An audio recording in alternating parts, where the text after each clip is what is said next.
Segunda Epístola de Pedro, capítulo de número 2. Comentava com o irmão Filho ainda há pouco. Capítulo 2 da segunda Epístola de Pedro é um capítulo que tem apenas 22 versículos, mas o detalhe é que são 22 versículos enormes, então por isso ele acaba sendo um capítulo muito grande, mesmo tendo tão poucos versículos. E detalhe também que apesar dele ser muito grande, ele não tem uma divisão, ele é inteirão. Então as divisões tiveram que ser criadas para trazer o máximo de entendimento possível dos irmãos, para que estejamos nos aperfeiçoando no conhecimento da vontade do Senhor por meio desse trecho da Escritura também. Amém, queridos? Então vamos ler agora apenas os 3 primeiros versículos, mas você vai permanecer com sua Bíblia aberta aí, tá bom? Os falsos mestres, seu caráter, obras e justo castigo. Diz assim: assim como no meio do povo surgiram falsos profetas, assim também haverá entre vós falsos mestres, os quais introduzirão dissimuladamente heresias destruidoras até ao ponto de renegarem o soberano Senhor que os resgatou, trazendo sobre si mesmos repentina destruição. E muitos seguirão as suas práticas libertinas, e por causa deles será infamado o caminho da verdade. Também, movidos por avareza, farão comércio de vós, com palavras fictícias, para eles o juízo lavrado a longo tempo não tarda, e a sua destruição não dorme. Amém? O apóstolo Pedro começa fazendo uma referência ao passado. Assim como no meio do povo surgiram falsos profetas, ora, no meio de que povo? Ele está fazendo uma referência a seu próprio povo, o povo judeu.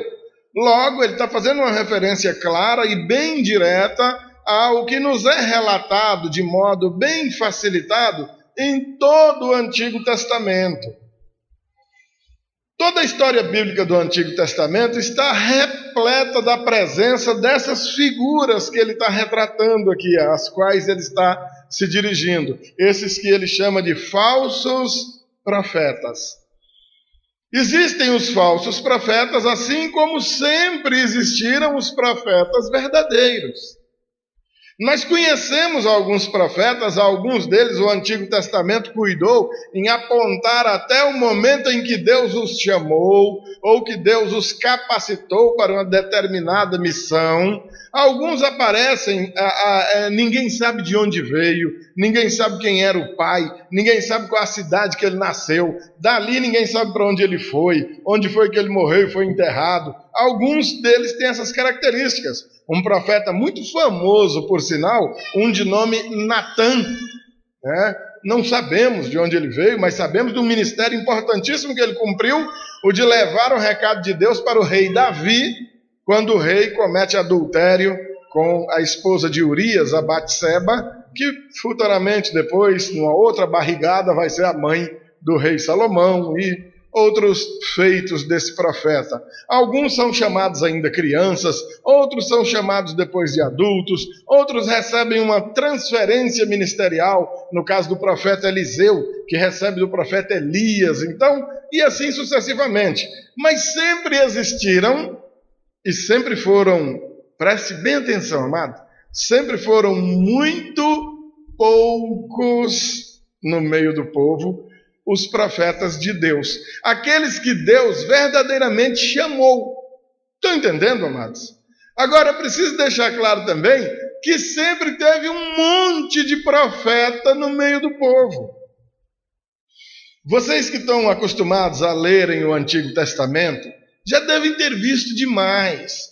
O livro de Jeremias, por exemplo, os livros de Reis, 1 Reis, 2 Reis, 1 Samuel, 2 Samuel, mas principalmente de Jeremias, conta com riqueza de detalhes acerca das obras desses falsos profetas. Característica deles é que eles sempre existiram em número maior olha só, do que o número de profetas verdadeiros. Nos dias do Jeremias, por exemplo, há quem diga, isso é da tradição, que haviam cerca de 1000 profetas falsos e apenas o Jeremias, ele sozinho, como profeta de Deus, profeta realmente chamado por Deus. O 1 Reis, capítulo número 17, 18, você vai ver a história ali de um profeta chamado Elias, que ele trava um duelo contra 450 profetas falsos. E evidentemente ele vence, porque Deus é com o profeta verdadeiro e não com os falsos. Aquela ideia de que a maioria tem razão é uma ideia social. Isso é no meio nosso, aí na rua, na feira, no mercado, que a gente tem essa ideia. Biblicamente é o contrário. Totalmente contrário. Biblicamente a maioria nunca teve razão. A maioria sempre esteve errada. Desde os dias de Noé, morreu todo mundo, salvaram 8. Nos dias de Ló, lá em Sodoma e Gomorra, morreu todo mundo, salvou ele e 2 filhas. A chamada de Abraão, saiu ele sozinho do meio da parentela inteira. A travessia do deserto, 40 anos perambulando para caminho de Canaã. Passam Josué e Caleb, 2, numa multidão de cerca de 1 milhão de pessoas. Nos dias de Jesus, a grande maioria grita Barrabás e não Jesus. Ou seja, a maioria nunca esteve com Deus. Ou seja, aquele velho ditado, a voz do povo é a voz de Deus. Se existir uma borracha que permita você passar no cérebro e apagar, apague. É bonitinho isso aí, mas é heresia pura. A voz do povo nunca foi a voz de Deus. A voz do povo, na verdade, sempre é o contrário da voz de Deus. Dito isso, amado, o profeta lembra, ou o apóstolo Pedro, por que não chamá-lo de profeta também? O apóstolo Pedro lembra dessa condição do passado. Assim como no passado sempre existiram falsos profetas, e como ele está falando aqui no século I, e ele está se dirigindo aos seus discípulos, está se dirigindo aos ouvintes, os receptores, os leitores dessa epístola, e evidentemente a mim, a você, a nós, mesmo que ele nunca tenha sonhado que o mundo fosse chegar 21 séculos depois dele ter escrito isso daqui, mas é comigo e com você que ele está falando agora. Ele está falando para vocês, ele está falando para nós. Assim como no passado existiram falsos profetas, no nosso meio também existem falsos mestres. Você pode dizer misericórdia. Característica desses indivíduos. Assim também haverá entre vós falsos mestres. A proporção, meus amados irmãos, é mais ou menos a mesma, ou então um pouco pior do que a proporção dos falsos profetas na época do Antigo Testamento. Se o Jeremias travava duelo contra 1000 falsos profetas, se o Elias travou duelo contra 450 profetas falsos, hoje não é nem um pouco diferente. Amados irmãos, nós ouvimos muita coisa, nós vemos muita coisa. Nunca foi tão fácil ter acesso a uma pregação quanto hoje. Eu me lembro, a minha mãe era uma costureira. Às vezes a gente ia dormir, aquele barulhinho da maquininha de costura dela embalava o nosso sono. Primeiro uma maquininha Vigorelli tocada a pedal, não tinha nem motor. E ela pedalava e aquela maquininha crec, e a gente cochilava e pegava no sono. Depois, uma maquininha Singer mais moderna, com um motorzinho, ela pisava ali, ia costurando. E eu me lembro, naquela época, a minha mãe com um radinho de pilha, com um fio agarrado nele e uma buchinha de bombril lá na ponta, era a antena, pelejando, obrigado, meu amor, muito obrigado, pelejando para pegar, era assim que se dizia, para pegar um programa, uma pregação de um determinado pastor, que passava na rádio AM, nem FM existia, mas para sintonizar aquilo era uma dificuldade medonha. Porque não existiam pregações no rádio. Na televisão, nem pensar. Mas de jeito nenhum. Internet, se você falasse esse nome naquela época, Akuma, ainda faltavam uns 15 anos, 20 para essa coisa vir a existir. Então você era obrigado a pegar uma Bíblia enorme, as Bíblias eram muito grandes, papel grosso, não era fininho igual esse, as letronas grandes, colocava aquela Bíblia monstra debaixo do braço, morrendo de vergonha, todo vestido, e os meninos, moleques mangando da gente na rua, ô irmão, olha lá o irmão. A gente tinha até vergonha de ser crente, porque era meio estranho, sabe? As mulheres com aquele roupão, aquela perna cabeluda, aquele negócio, sabe? Aquele coque desse tamanho no cabelo, que tinha que dar uma enrolada no bicho e dar um jeito de agasalhar ele, né? Porque não tinha salão como hoje, aquele negócio todo, era complicado. Para ouvir aquele programinha no rádio era uma luta para sintonizar aquela emissora, e de vez em quando sintonizava, passava um avião, rapaz, aí pronto. A rádio sumia de novo para achar de novo. Mas hoje, infelizmente, não é assim. Hoje, qualquer lugar que você ligue um rádio aí, você dá uma mexidinha para lá e para cá no dial, procurando alguma emissora evangélica, você vai achar muita. Tem demais. Na televisão, então, nem se fala. Quem tem uma parabólica em casa, então... Vamos prestar aqui atenção, mas vamos deixar o bang-bang do lado de fora. Isso foi uma bombinha. Não é possível que um revólver dê um tiro xoxo desse. Hoje a facilidade para se ouvir acerca do Evangelho é infinitamente grande. Monstra. O problema é que se no passado nós sofremos com uma grande carência, com uma grande falta, talvez hoje nós soframos com um alimento extremamente misturado, extremamente gorduroso, excessivamente salgado, um sarapatel com panelada gospel, onde vem de tudo, caroço, espinha, pimenta, caco de vidro, misturado naquele prato para você dar um jeito de engolir e como quem come peixe.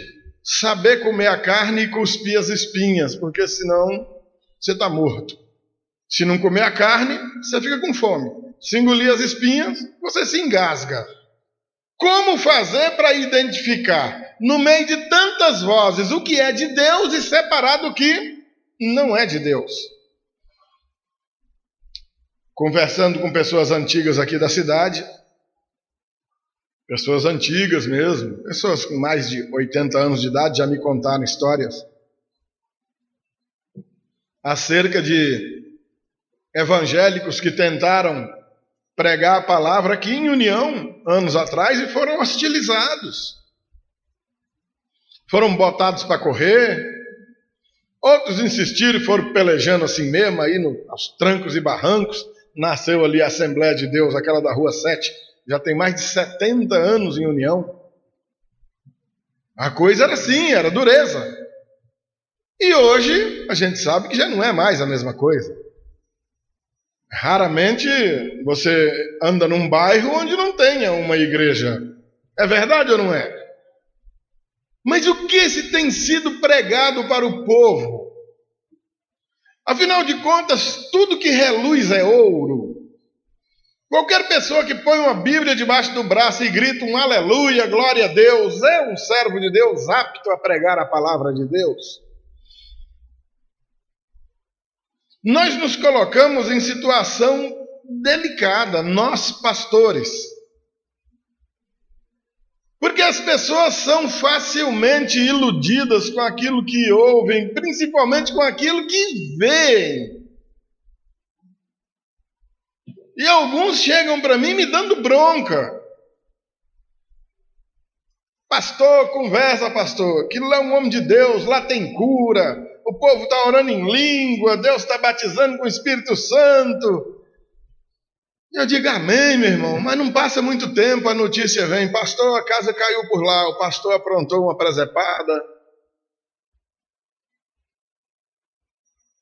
É gente roubando, é gente se prostituindo, é gente adulterando, é gente mentindo.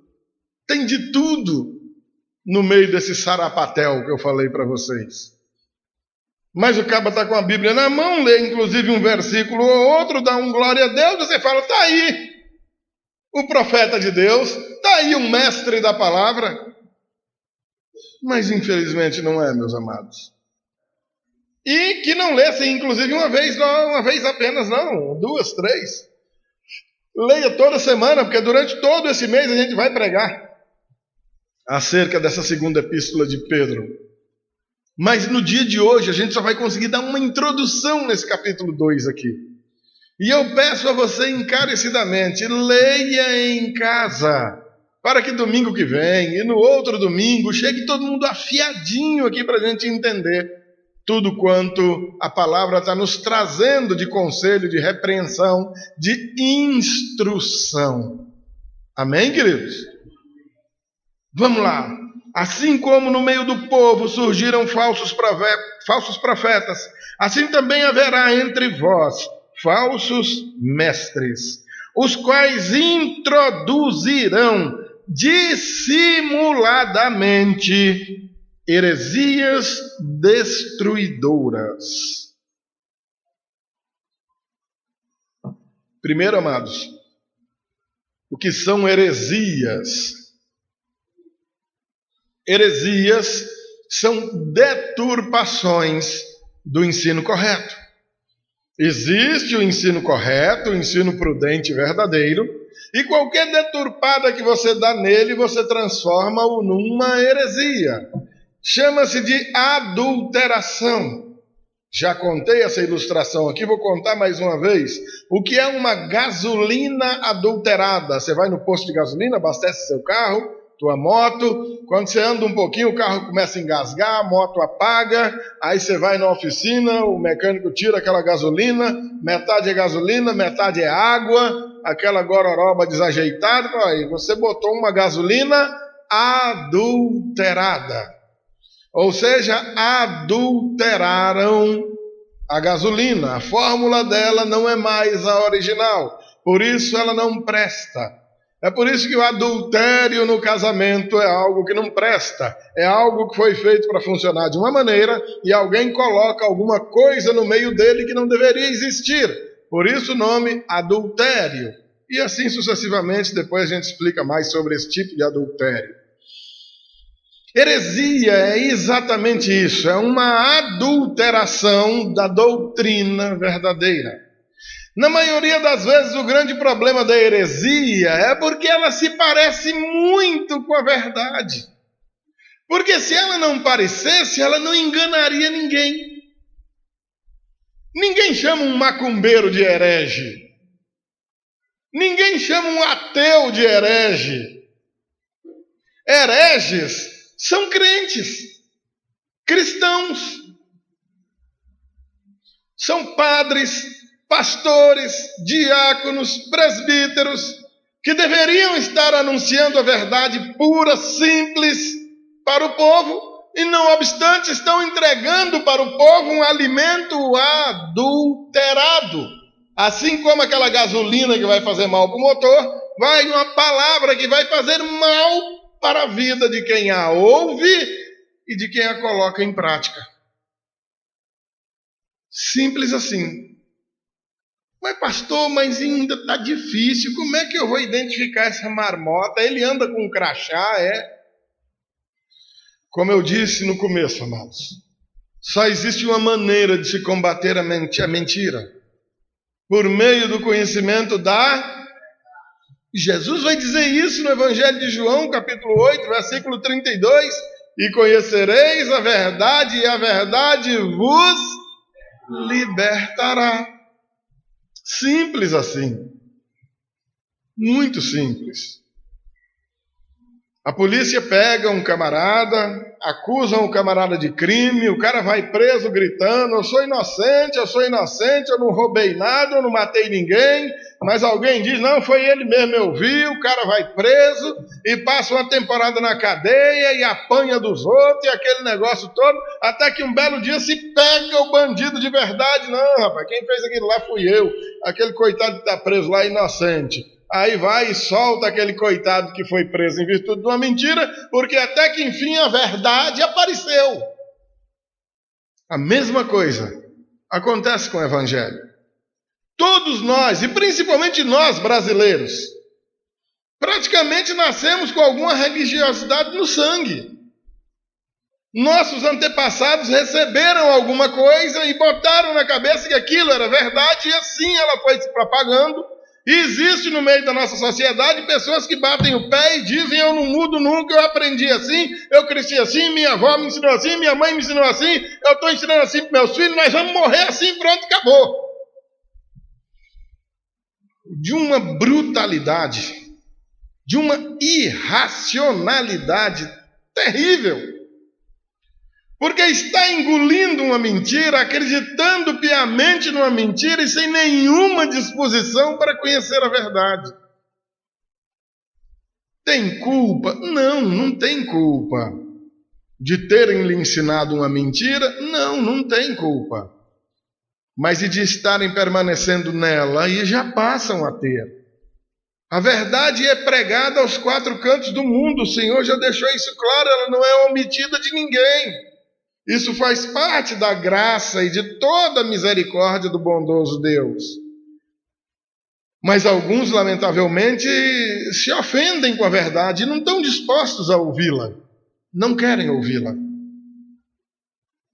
E uma vez não ouvindo-a, ela não vai surtir no coração daquela pessoa o efeito que se espera, que é o efeito de libertação, a partir do momento que se conheça. Introduzirão dissimuladamente, dissimulado, atrevido, libertino, afoito, sagaz, sutil. Introduzirão dissimuladamente heresias destruidoras. Olha, queridos, a maior destruição que pode acontecer a nós, no que diz respeito ao trato para com a verdade, é tão somente negligenciá-la, só isso. Apenas isso. Culturalmente nós temos que você praticar um ato de maldade faz de você um pecador ou um criminoso. E alguns vão dizer: não, eu nunca matei ninguém, eu nunca roubei ninguém, eu não está fazendo mais do que a obrigação. Eu também nunca matei ninguém, nunca roubei de ninguém. Mas, biblicamente, nós temos mais obrigações do que isso. A Bíblia diz para nós, cristãos, aquele que sabe que deve fazer o bem e não faz, peca. Logo, para nós, o cinto é um pouco mais apertado. Nós não precisamos fazer algo de ruim para incorrermos no pecado. Basta que nós deixemos de fazer o bem. Estão entendendo, amados? Como se introduz heresias destruidoras no meio do povo? Como os falsos mestres vão se proliferando no meio do povo e introduzindo essas heresias que destroem? Continua, até o ponto de renegarem o soberano Senhor que os resgatou. Essa é a ação máxima, a cereja do bolo maligno. Renegar o Senhor Jesus. O que é renegar, amados? Negar mais uma vez.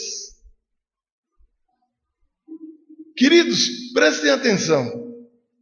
O Senhor Jesus está aqui, Ele é chamado de o resgatador. Ele nos resgatou. Isso não foi fácil, isso não foi brincadeira. Começa a grande humilhação do Senhor deixando sua glória eterna, se transformando um homem de carne e osso igualzinho a nós. Já é uma humilhação terrível. Vivendo como nós vivemos, passando por todas as tribulações, provações e tentações que nós também passamos, todavia sem pecar. Nós ainda vamos pecando aqui e acolá, e Ele não pecou. e leva adiante uma missão tremenda ao ponto de, sendo ele perfeito, realizar o sacrifício perfeito, porque ele era perfeito, lá na cruz do Calvário, para que nós pudéssemos ser resgatados da condenação eterna que estava sobre nós. Amados, não foi pouca coisa, pelo amor de Deus, entendam isso. Quem nos resgatou? Vamos ler o texto mais uma vez? Até ao ponto de renegarem o soberano Senhor que nos resgatou. Aí o tempo passa, meu amado, e alguém diz para você que quem te resgata é uma santa, é um santo, é um rito, é uma religião, é algum camarada aqui ou acolá. Jesus já foi negado uma vez pelo simples desconhecimento dele.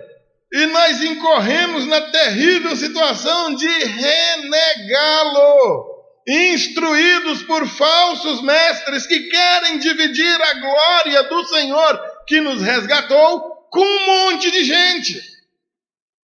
Santo, santa, anjo.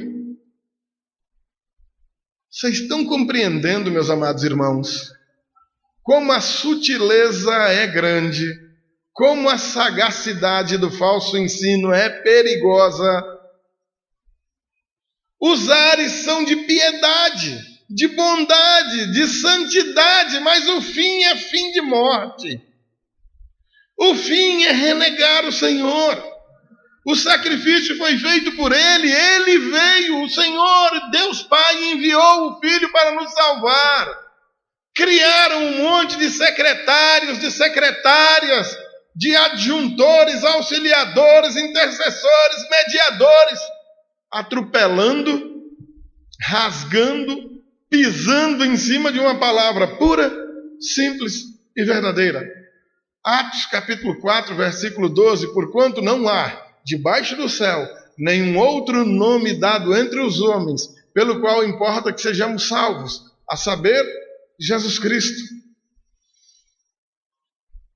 Paulo a Timóteo, porquanto há um só Deus e um só mediador entre Deus e os homens, Jesus Cristo.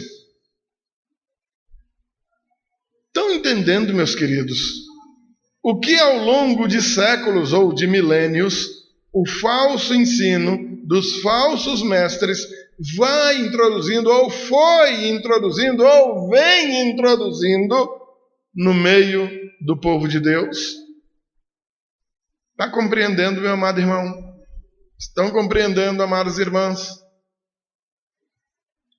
A recompensa deles por conta disso, trazendo sobre si mesmos repentina destruição. Versículo 2. E muitos, olha só, e muitos, isso aqui dói no coração, amados. Nós temos, numa única palavra, uma mensagem de consolo. Glória a Deus, não são todos. Amém, amados? Nem todos, mas lamentavelmente também não são poucos.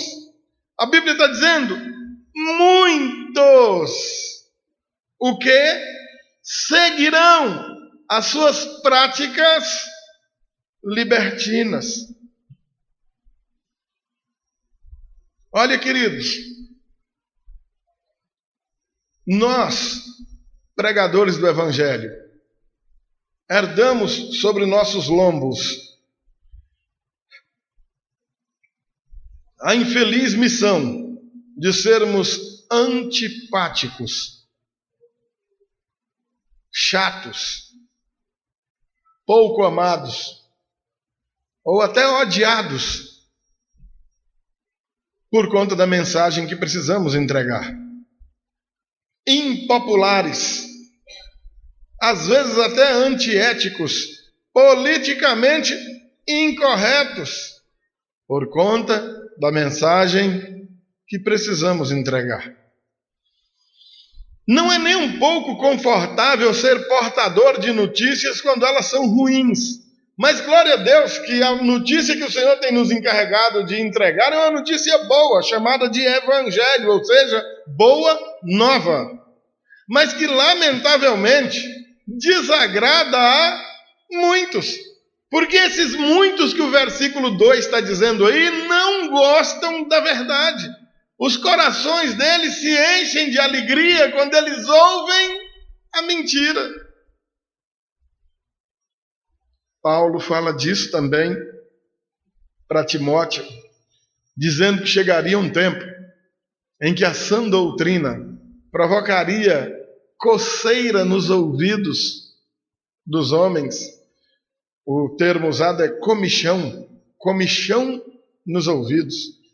E por conta disso, os homens ajuntariam em volta deles mestres para proferirem a eles as coisas que eles gostariam de ouvir. Ou seja, fale o que eu quero ouvir. Duro, né? Falamos de Jeremias ainda há pouco, eu vou contar mais uma de Jeremias. O rei manda chamar o Jeremias porque os conselheiros assim o instruíram. Jerusalém foi condenada. Deus já avisou, eu cansei de avisar para vocês abandonarem o pecado. Já que vocês não abandonaram, agora a Babilônia vai vir aqui e vai destruir tudo e vai levar os jovens e as jovens para o cativeiro. E realmente isso aconteceu. Israel passou 70 anos cativo na Babilônia. Quando Jeremias está dando esse recado para o povo, imagina só, olha a situação do povo do Jeremias. Deus está mandando dizer que é para a gente se entregar. O Nabucodonosor, olha o nome do cara, Nabucodonosor. Você que vai ter um filho e não sabe que nome botar, tá aí uma sugestão. Nabucodonosor, menino, caminha aqui. Nabucodonosor virá aqui e é melhor a gente se entregar, porque se a gente não se entregar, ele vai matar a gente demais. Taca no Jeremias. A nação, quanto mais esperneia, mais se afunda. Quanto mais peleja, quanto mais briga contra Deus e contra o profeta de Deus, pior a coisa fica. Os conselheiros falam para o rei, rapaz, chama o Jeremias, vê o que ele tem para dizer. Eu não quero conversa com esse profeta, não. Esse profeta só me profetiza coisa ruim. Mas o rei era um sem vergonha. Como é que ele queria ouvir coisa boa? Tá bom, chama lá esse maldito. O Jeremias vem. Jeremias, o pessoal fala para Jeremias, Jeremias, alivia, rapaz. Fala alguma coisa um pouco mais agradável para o rei, porque a coisa não está fácil. O Jeremias diz, pode ficar tranquilo, tão certo como Deus vive. O que Deus mandar eu dizer, eu vou dizer. E adivinha o que Jeremias diz? Mais uma vez, rei, já era. A casa caiu. Vamos nos entregar a todo mundo. Não adianta fazer aliança com o Egito, não adianta fazer aliança com outros exércitos. A Babilônia vai vir e vai passar por cima de tudo, porque Deus falou. O nosso pecado foi demais, é pecado demais, não tem mais jeito. O Senhor já condenou a nação. Taca no Jeremias. Assim vivemos hoje, amados. Às vezes, a partir daqui desse púlpito, eu profiro palavras que a pessoa ouve, vai embora e nunca mais volta. Eu encontro dias depois aí na rua, aí assim, aquele sorrisinho amarelo. Algum tem coragem de dizer, o senhor falou um negócio lá que eu fiquei ofendido demais. Eu digo, meu Deus, será que eu falei do time do cara? Não, o Vasco é bom, não liga para isso não. Ele vai voltar para a primeira divisão. Será que eu falei? O cara deve gostar de comer alguma coisa que eu falei mal, né? Eu devo ter falado mal de mucura, vai que o cara gosta de comer mucura, né? Tem gente que gosta. Eu não sei. Eu disse alguma coisa que o cara não gostou. Aí o cara tá lá, raparigando, na cachaça, todo troncho, mas é lá que tá bom, é lá que tá certo, aqui não presta, aqui é ruim. Aí vai numa igreja, em outra, e entra em campanha, e enche envelope de dinheiro, e entrega lá, e para ele aquilo tá ótimo. Mas a palavra é ruim, faz mal. Queridos, não é fácil.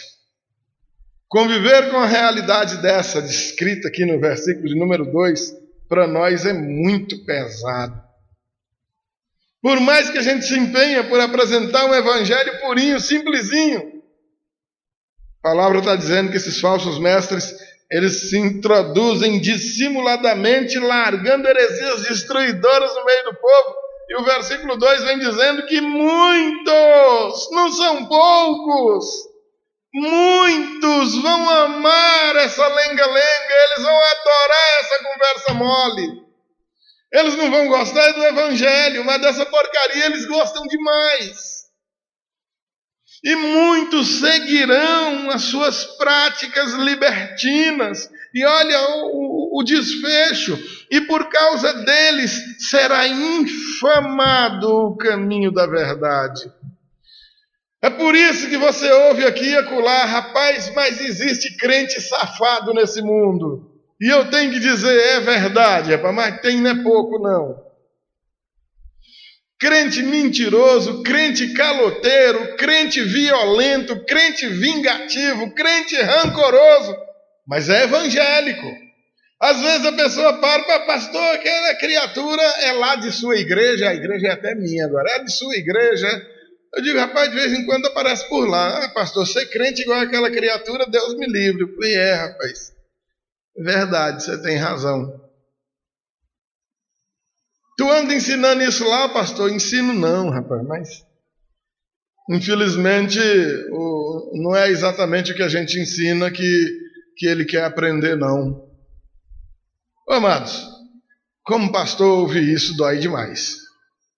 Lá se vão 8 anos que eu pelejo discipulando pessoas aqui, e a gente ouvir aí na rua que o irmão fulano, a irmã fulana infama o caminho da verdade, como está dizendo o versículo 2, machuca muito o nosso coração. Às vezes eu ajoelho no pé da cama, só eu e Deus, choro e digo, meu Deus, o que é isso? Senhor, o que está acontecendo? Por que a verdade não segue adiante? Por que esses ouvidos não se abrem? Por que esse coração não se amolece? Transformei a pessoa de uma religião em outra, mas não tenho conseguido gerar um discípulo de Jesus nessa pessoa. A mensagem do Evangelho não tem falado a esse coração. O que eu faço, meu Deus? Dureza, amados. Muito duro. Versículo 3. Olha a situação desses falsos mestres. Também, movidos por avareza, farão comércio de vós. Não são com essas palavras aqui. Pelo contrário, eles fazem uso dessas palavras, colocando elas arrumadinhas de um jeitinho, que vão servir para dar um suporte às mensagens fictícias que eles vão apresentar, para que elas tenham um pouco mais de autoridade. Vão apresentar para o povo um evangelho fajuto, mentiroso, adulterado, herético, mas que o povo ama ouvir. E vão encher salões como esse daqui da noite para o dia, com propostas as mais variadas possíveis, mas sem falar da vida eterna, que é realmente aquilo que o Senhor Jesus veio prover. Ensinar acerca de remissão de pecados, de livramento da condenação eterna. Mas vão fazer campanhas e mais campanhas de prosperidade, para ganhar dinheiro, para desencalhar e casar, para ter carro, casa, vaca, leitão, mucura para quem gosta. Mas as pessoas vão atrás disso. É atrás disso que elas irão. E vocês vão ver salões como esse daqui, da noite para o dia não cabe gente. À custa de falsos mestres, dissimulados, heréticos, que por causa de suas avarezas, e também por causa da avareza do povo, é uma avareza casando com outra, fazem comércio do sofrimento das pessoas. Usam o sofrimento das pessoas como uma espécie de moeda de troca. O objetivo desses camaradas é angariar fama, poder e dinheiro. Vou dizer mais uma vez para você, presta atenção. Qual o objetivo deles? Conquistar fama, poder e dinheiro. 3 coisinhas que enchem seus corações. Pode notar, tudo deles tem que ter um dinheirinho pelo meio, que se não tiver dinheiro a coisa não vai. Dê um passo de fé, meu irmão. A fé está relacionada a dinheiro. Se tu não dá dinheiro, tu não tem fé. Aí tu dá o dinheiro, a bênção não aparece e a culpa é tua, porque tu deu o dinheiro, mas não teve fé. Mas eles nunca vão ter culpa de nada. Mas ajuntam multidões. Também, motivados por avareza, farão comércio de vós com palavras fictícias. E o fim desses caras? Para eles o juízo lavrado a longo tempo não tarda, e sua destruição não dorme. Queridos, do versículo 4 até o versículo 11 é outra parte que nós vamos ver no domingo que vem. E eu garanto para você, preste bem atenção, amados, queridos irmãos, queridas irmãs, não percam essas ministrações, não percam esse raciocínio, não deixem de seguir essa linha de raciocínio, para que você compreenda, e nós vamos compreender, porque a Bíblia não é um livro irresponsável e seus autores não são irresponsáveis. E se ele está fazendo esse monte de asseverações, ele vai apontar para nós as características daquela mensagem que nós precisamos evitar. Você viu aqui hoje como são esses falsos mestres, o que eles fazem, como é que eles agem e qual será o fim deles. Agora nós vamos ver, ao longo do restante da epístola, o que nós temos que considerar como palavra de Deus e do que nós temos que fugir, porque não é palavra de Deus. Amém, queridos? O Evangelho do Senhor Jesus é muito simples. Jesus morreu na cruz para nos livrar da condenação eterna ao inferno. E só isso. E mais nada. Não adianta imaginar que aquele sacrifício tenha sido para mais alguma coisa, porque não foi. Ele morreu para que nós tivéssemos vida. Ele derramou seu sangue para que nós tivéssemos remissão de pecados.